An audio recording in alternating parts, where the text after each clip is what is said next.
5 मधून बहुजन समाज पार्टीच्या वतीने बहुजन महापुरुषांचा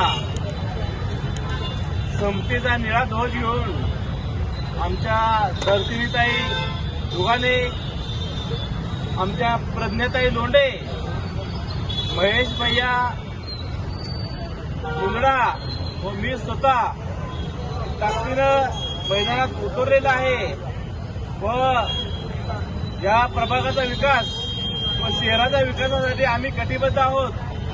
या मानवतावादी विचारधारेला सर्व सोलापूरकरांनी व प्रभाग क्रमांक 5 मधील सर्व मतदारांना आम्हाला भरघोस मताने निवडून द्यावे ही सगळ्यांना विनंती करतो व बहुजन समाज पार्टी स्वबळावर ही निवडणूक लढत आहे.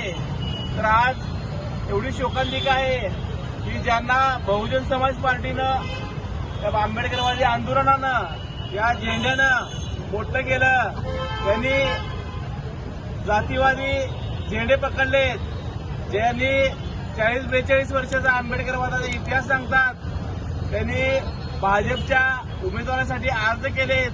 एवढी नामुष्की आतापर्यंत पाहिली नाही, एखादंही सीट त्यांना मिळालं नाही. तरी या बाबासाहेबाची खरी लेकरं निळा झेंडा घेऊन मैदानात उतरलेले आहेत. सर्व आंबेडकरवाद्यांना, बहुजनांना माझी विनंती आहे की बहुजन समाज पार्टीच्या हाती जास्तीत जास्त तुम्ही महानगरपालिकेत पाठवा आणि समतेचे विचार असलेले आमचे बसवेश्वर महाराज, शिवाजी महाराज, शाहू महाराज, महात्मा फुले यांच्या विचाराचं आपण सोलापूर करू एवढंच बोलतो. जय भीम, जय भारत. कहो दिल से, जय भीम, जय भारत. तुम आगे बढ़ो, हम तुम्हारे साथ हैं. तुम आगे बढ़ो, हम तुम्हारे साथ हैं. लेटेस्ट अपडेट, सुपरफास्ट बातम्यांसाठी सबस्क्राईब करा, फॉलो करा MS13 न्यूज, सोलापूरकरांच्या हक्काचं.